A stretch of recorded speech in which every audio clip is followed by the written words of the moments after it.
আম্মুকে নিয়ে মাদার্স ডেতে পুরো পরিবার সহ ঘুরে এলাম ইতালির পৃথিবীর সপ্তম আশ্চর্যের একটি কোলোসেওতে।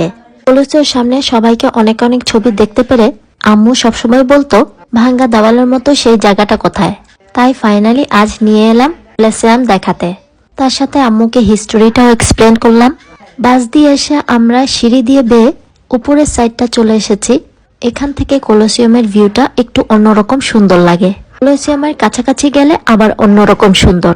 কোলোসিয়ার হিস্টোরির পুরো ভিডিওটা আমার ইউটিউব চ্যানেলে কিংবা ফেসবুক পেজেও রয়েছে, কেউ চাইলে ঘুরে দেখে আসতে পারেন। কম বেশি কোলোসিয়ামের হিস্টোরি আমরা সবাই জানি। প্রায় ৮,০০০ বছরেরও পুরানো এই কোলোসিয়াম, তাই এই জায়গাটা মেরামত করছে বেশ কয়েক বছর ধরে। কোলোসিয়ামটা ঘুরে আমরা সবাই টায়ার্ড, তাই বাচ্চারা আম্মু সবাই মিলে একটু শুকনো খাবার খেয়ে নিচ্ছিলাম ঠিক কোলোসিয়ার সামনে বসে। বেশ কয়েকটা ফ্যামিলি ফটো তুলে নিয়েছি, তার সাথে আম্মুর কিছু সুন্দর ছবি তুলে দিয়েছি। ইতালির রোম শহরে আসলে রোমের সেন্ট্রাল ঘুরতে ঘুরতেই প্রায় 2 থেকে 3 দিন লেগে যায়। প্রত্যেকটা টুরিস্ট পয়েন্টগুলোই কাছাকাছি, হেঁটে হেঁটেই মোটামুটি সবকিছু ঘুরে দেখা যায়। যেহেতু আম্মুকে নিয়ে এসেছি তাই একদিনে অনেক জায়গায় ঘোরা সম্ভব না। ইনশাল্লাহ একটু একটু করে আম্মুকে নিয়ে পুরো রোম শহরটা ঘুরে দেখানোর ইচ্ছা আছে। সুস্থতা আল্লাহর নেয়ামত, ইনশাল্লাহ সুস্থ থাকলে আস্তে আস্তে সব জায়গায় ঘুরে বেড়ানো যাবে। এখন বাজে প্রায় বিকাল 5:30। এই মুহূর্তটা পুরো কড়া রোদ ছিল, তবে সন্ধ্যার দিকে ভিউটা কিন্তু একদমই আলাদা।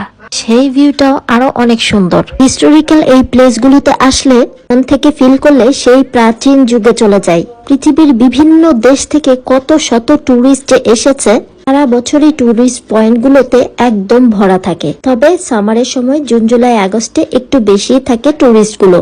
কোলোসিও দেখে এবার আমরা চলে এসেছি ভিয়া দেই ফোরি ইম্পেরিয়ালি। এই প্লেসটা হলো রোভিনে রোমানোদের ইম্পেরিয়রদের। এই প্লেসগুলো দেখলে বোঝাই যায় কত শত বছর আগের শহর, অথচ কত মডার্ন ছিল। রোমান ইম্পেরিয়রদের এই শহরটা না দেখলে বুঝতামই না যে রোমান সাম্রাজ্যের ওরা যে এতটা মডার্ন। আরো কিছুক্ষণ মুগ্ধ হয়ে আমরা সবাই এই প্লেসটা দেখছিলাম। তারপর কিছুক্ষণ বিশ্রাম নিয়েছিলাম একটা বেঞ্চে বসে।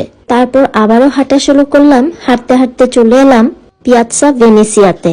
পিয়াৎজা ভেনেসিয়ার কাছেও কাজ চলছে মেরামতের। ভেতরে ঢুকে মিউজিয়াম দেখার সময় তো নাই, তাই বাইরে থেকে প্রত্যেকটা পয়েন্ট ভিজিট করে ফটোশুট করে নিচ্ছি।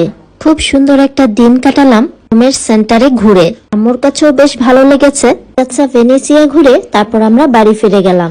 আজকের ভিডিওটা লম্বা করছি না। সবাই ভালো সুস্থ আর নিরাপদে থাকবেন। আমার আম্মুর জন্য দোয়া করবেন। আমার ইচ্ছা আছে আম্মুকে নিয়ে আরো নতুন নতুন জায়গায় যাওয়ার। সেই পর্যন্ত সবাই ভালো থাকবেন। টিল দেন, আল্লাহ হাফেজ, আসসালামু আলাইকুম। Thanks for watching.